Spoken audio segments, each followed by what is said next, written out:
Hello everyone and welcome to Chris's Granite Paradise. Today we are out and about in the northern part of the state of Mexico, particularly the composite volcano known as El Cerro de Jocotitlán, which is about 13,000 feet high, suffered a major gravitational failure towards the northeast that covers some 80 kilometers according to my research. I've always wondered why there's no crater, and just today I've been doing some research and that's a good explanation of why. The part you'll see later on with the antennas is probably the rim of the ancient crater, and the rest of the volcano sloughed off to the northeast. Let's just hope that doesn't happen again. Here we are approaching Santiago Acutzilapa, looking south towards the volcano, and the debris flow would have taken off to the left of the picture behind those cinder cones. Okay, so to give you guys some reference, here is the Cerro de Jocotitlán. This is where we were driving through Santiago Acutzilapa. And you can see the little cinder cones in this area here that we saw in that video. And then over here is the mountain behind our house in Atlacomulco. And if you guys remember the video I did, or if you saw it, of the volcanic bombs, and particularly the one where I go down into the mine, that's right here, and then here's the city of Atlacomulco. So that just gives you some geographical reference points. Now, the major landslide, I believe, would be these huge segments of, they look like mountains, but they're probably part of that massive landslide that took place in prehistoric times. And you can see how far out it goes. My research says it covers over 80 square kilometers, so it's a pretty big area. And if any of these other slopes were to fail, of course it would be disastrous, because this volcano is surrounded by all these small towns. I doubt it would reach Atlacomulco, but it would get pretty close. Fascinating geology. Let's continue on with our adventure and with some fun geology and a trip up to the top of the mountain.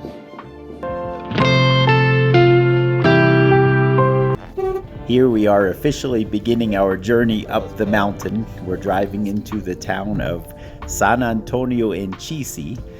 This is where our friends' relatives have graciously lent us some beautiful four-wheelers that will be taking up the mountain. Oh, well, that's what we did. Yeah, not in a car. Nah, yeah.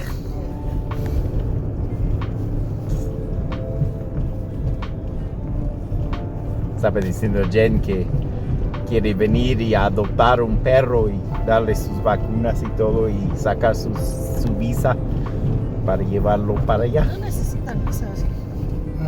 No, desconozco. No creo.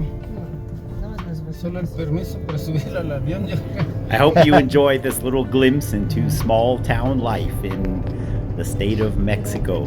This is a beautiful little town, very typical, kind of on the lower slopes of the volcano.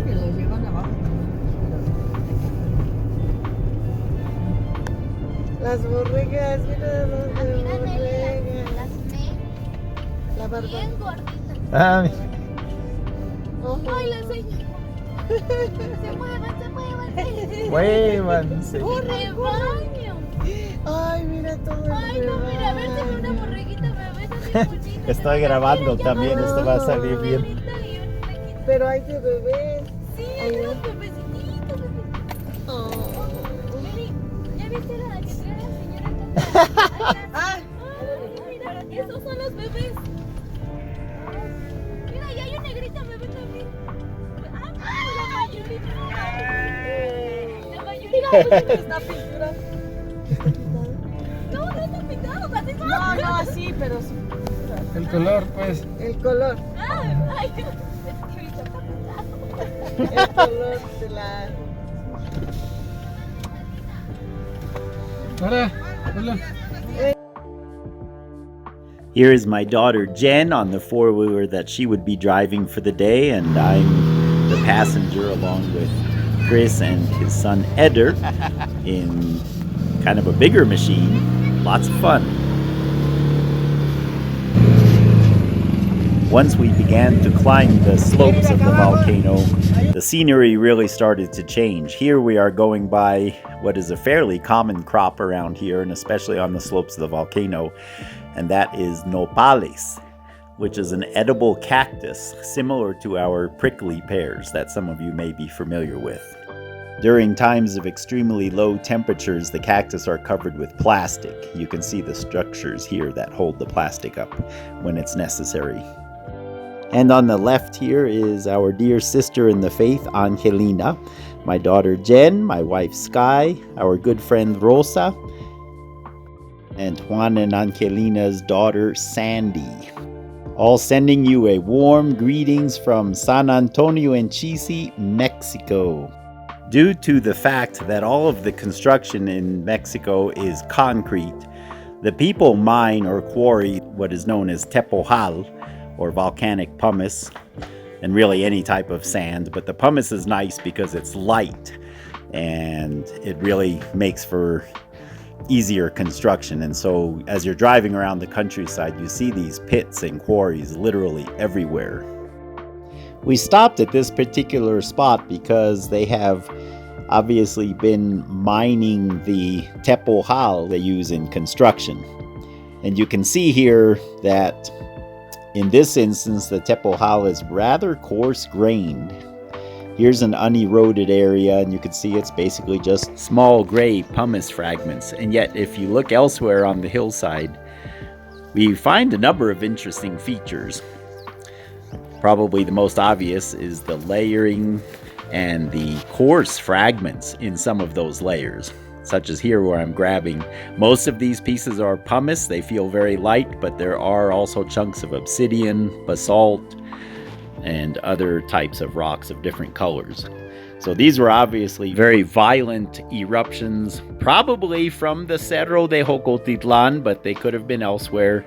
Although judging by the layering and the angle at which they are laid down, they appear to come from this volcano. Here I'm holding a few small pieces of obsidian that came out of that gravel. And then we see an interesting feature where there is an inconformity. There had been some erosion on earlier layers and then new layers deposited on top there. You can see where that peak was in the middle. My hermano Juan and his little grandson Eder, Juan spotted this beautiful piece of gold sheen obsidian in the ground. Here we're digging it out for you, and look at this beauty. Ándale. Bonita obsidiana. It's kind of covered with dirt, but it looks like it's not weathered very much, and if we look at it cleaned off, you can clearly see the sheen. I think if this were cut and polished, it would have an amazing glow to it. I remember years ago visiting the pyramids of Teotihuacan and places like that near Mexico City, and they had polished figurines and such made of a similar obsidian. And here we're looking at a beautiful little spring that somebody put this tunnel made of stone. You can see the beautiful stonework that they did. It looks really old. Nobody knew really anything about it, but for generations they've been drinking out of this little well. And here's that awesome young family all in one place. Chris, Perla, Eder, and Saili. And there's my daughter with Sandy, and we're gonna continue our way up the mountain.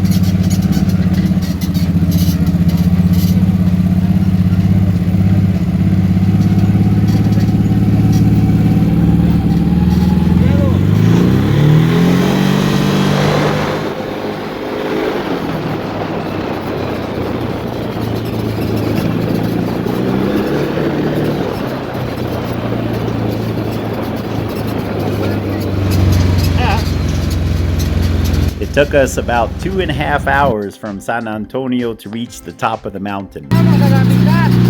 See?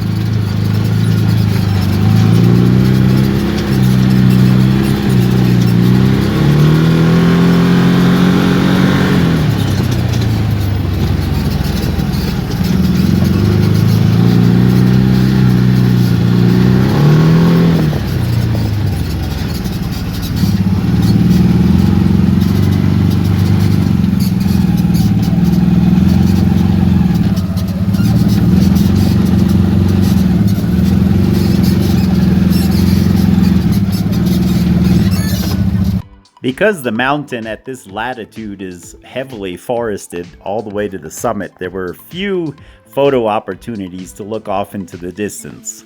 It was also interesting to note how the vegetation gradually changed as we approached the summit. You'll also see here in a minute a reminder that we are not truly in the wilderness as we cross power lines leading up to, as you will see in a little while, the forest of antennas that are at the top of this mountain.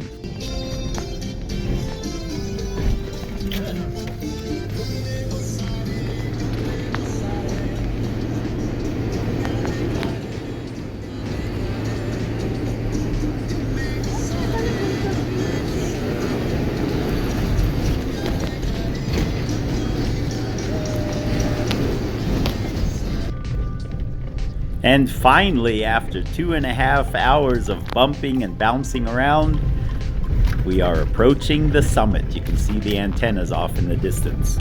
We got to the top just in time to see the last of the beautiful wide open views before this awesome thunderstorm came rolling in over the mountains. As quickly as possible, we all pitched in to get a fire going and get this tent set up and start our little celebration. Aquí estamos arriba de la montaña. We're here on the top of the mountain and we're about to get soaked. But we're making the best of it. This is beautiful. Can't see the antennas anymore. It's 3 o'clock in the afternoon and the lights are coming on. It's February, and it rarely rains in February, but this is a surprise.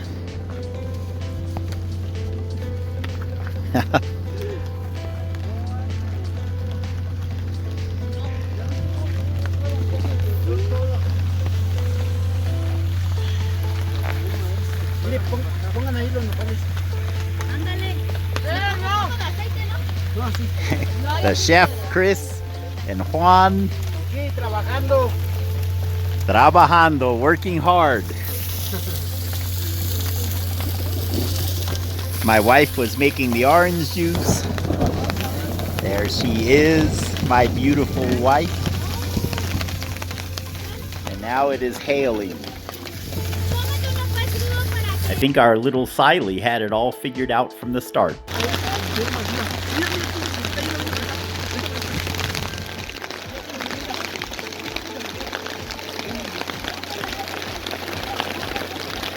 You know, what could have really turned out to be a miserable afternoon sure turned out to be a lot of fun. No sooner had we blessed the food and given thanks to the Lord than the storm passed, the sun came out, and we climbed the rest of the little way up to the top and enjoyed the view of the antennas, and eventually the clouds rolled off and we were able to see off into the distance again. What an amazing time. The first time I've been to the top of this mountain in the 35 years or so that I've been coming to this area. And a special thanks to my dear friend Peke for all the explaining he did of the antennas when we were up there. It was such a good time. The vegetation was amazing. There was moss on everything, but there was even some Indian paintbrush. At least I believe that's what that flower is. And then we began the long trek back. We got home quite late, but it was well worth it. We all slept good the next day. Thank you guys for watching. I hope you enjoyed the cool rocks and the geology, as well as the trek up the mountain, our little time that we had at the top. And God bless you. Please like, share, and subscribe. Leave your comments. It really helps me know what you guys enjoy and helps the channel grow.